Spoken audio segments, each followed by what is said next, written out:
We had spoken earlier in the morning and said most of the things we needed to say. Today we began at the sub-county hospital because of the exercise that is ongoing there. But we thought also it's important for us to spend time with the team that has been responsible for the search and rescue of the survivors of this horrendous crime which has been committed against the people of Kenya. We have had a lengthy meeting and interaction with our team, and we are determined to ensure that we enhance our search and rescue operation and take it to the new level. And what I can say is that the phase which we are going into now for the search and rescue is going to be a little bit more detailed, in the sense that we are going to make sure that we comb every inch of the land that is available here. And for that to happen, we have to increase our personnel and the capabilities we have here. So in that regard, we are going to open several security roads within the ranch, effective immediately. And these are roads that will assist us to mark the entire property into smaller compartments to allow ground and air search that is thorough and definitive. As I said in the morning, it is the determination of the government to ensure that we don't leave anybody within this ranch. And also in that regard, the information we have is that there are still some survivors. Therefore, for us to be able to make sure that we don't have any more people here, we're going to change tact and move compartment by compartment. And that will only be possible by opening up many security roads, which have already been identified. I have come here, the Director of Survey of the Republic of Kenya, who will come here from now to make sure that those roads are surveyed, the coordinates are provided, and we have access to most of this ranch in a manner which enables us to do a coordinated, systematic, and thorough search and rescue. Secondly, we are going to increase our aerial capability. And because of the nature of the vegetation here and tree cover, the most critical aerial equipment is the unarmed vehicles or drones. And therefore, we are increasing that aerial capability. We may need a bit of aircraft, but we are investing every day on drones so that we can be able to locate any human activity and any human movement. We are also going forward, going to ensure that we make the search and rescue a 24-hour operation so that we can do night and day searches. And for that reason, we are going to deploy night vision equipment and other equipment that are important to assist us do night surveillance. Thirdly, the information we have is that the number of victims have been rescued while attempting to move outside the ranch Therefore, we are going to extend the search and rescue to the fringes of Savo East National Park and also towards the ADC farms in the direction, the general direction of Kulalo.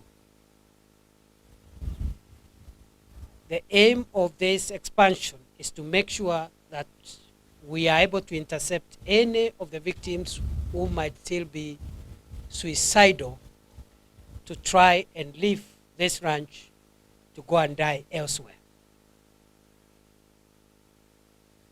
Other than that, as I said in the morning, we have extended all the orders, including the curfew orders, and all the orders related to the operations of Section 8 of the Public Order Act that gazettes this area as a disturbed area. And secondly, this area is an active police security operation area and is subject to Section 106 of the National Police Service Act Cap 111, Cap 11A, sorry, of the laws of Kenya. So all the orders which we gazetted on 26th of April are extended without exception. And finally, is to say that we are going to enhance all the resources, or rather we are going to use all the resources we can, despite the fact that in the last few days, we have had less numbers of the people we are rescuing. It doesn't matter how much we spend to rescue one person. No amount of effort, no amount of resources is big enough if it is being used to rescue even a single person. And to that end, the other things that I cannot speak about, but we expect that we will not leave anyone behind here. As I have said, we have other graves which are not opened, and the exhumation on those ones will continue after the phase 2 of the post-mortem examinations in Malindi. So we are going to have phase 3 exhumations, even as we continue with search and rescue. In terms of technology, other than drones and other detector equipment, we are also going to apply satellite technology to assist us to have a seamless communication between any ground search and any active air search. Because as I said, I will not rule out the use of aircrafts. It will continue, but sparingly. But where that happens, and given the poor network communication in this area, we are going to use satellite technology to make sure there's seamless communication between ground and the air teams. And in that regard, our prayer as government, and I believe is the prayer of every Kenyan, is that we are able to save a few more lives. We are getting very good support and cooperation from the local community. I must thank the governor, the political leaders, and the local community here. And I must commend also all the officers, the multi-agency officers who are engaged with the search and rescue, including volunteers, humanitarian organizations, human rights group, members of the press, and every other person that has participated in making the search and rescue a success. We will not interrupt the search and rescue, even for a moment, until when we are satisfied that we have exhausted the search and rescue. If anything, we want to upscale it. We want to make it even more systematic and more conclusive. Besides that, is to wish you well and to promise to again visit in the near future when time allows. Thank you very much. If there is one or two questions, I can take them. Even the exercise of looking for graves, we believe is not complete, because some of those graves are not conspicuous. They had been tampered with, some of them. Others had been concealed by growing vegetation on top of them.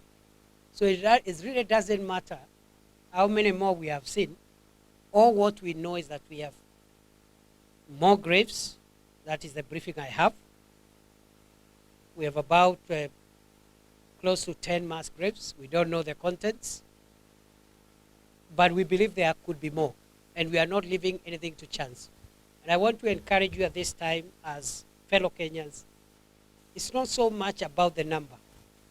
It is about what has happened to us, and also the assurance that we have given as government that the number, whatever that number is, we will disclose it openly, even if it's 1 million, because that is the truth. So we have seen some mass graves, 7, 8 mass graves. We don't know the contents. We suspect there could be more, because the information we have is giving us evidence similar to the kind of evidence that have led to the discovery of the graves we have opened. One last question.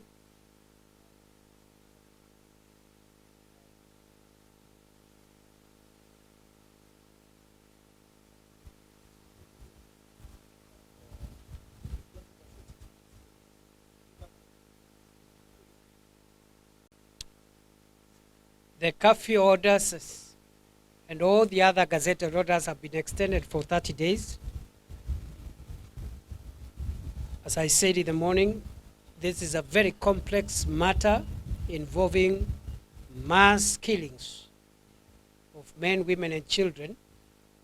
And given the complexity of the matter and the gravity of the crimes, the complexity of the issues demand that we are going to take a long time to be able to piece together the evidence and be able to prepare for the prosecution of the people most responsible for these crimes. For that reason, we have extended the curfew orders for 30 days. I am almost certain we'll have to extend them further, and I don't know for how long. We will keep on extending them as long as it is necessary, so that we don't remove those orders when the investigations are complete and when the entire scene of crime is yet to be combed thoroughly and conclusively. In terms of the orders, therefore, we're doing it 30 days at a time. What was the second question?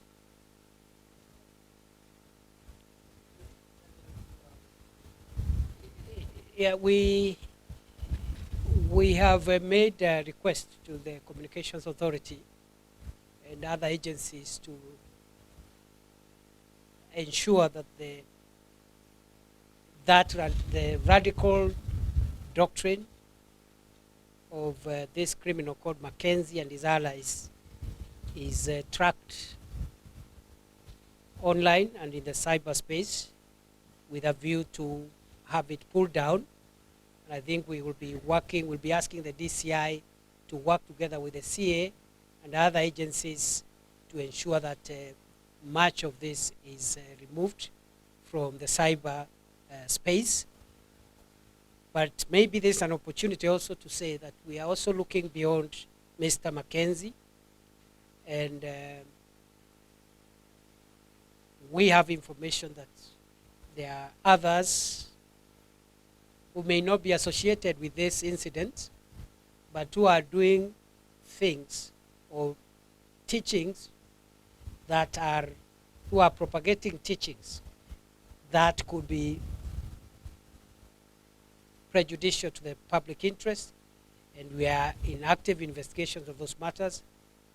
And when we conclude the investigations, we will arrest all suspects,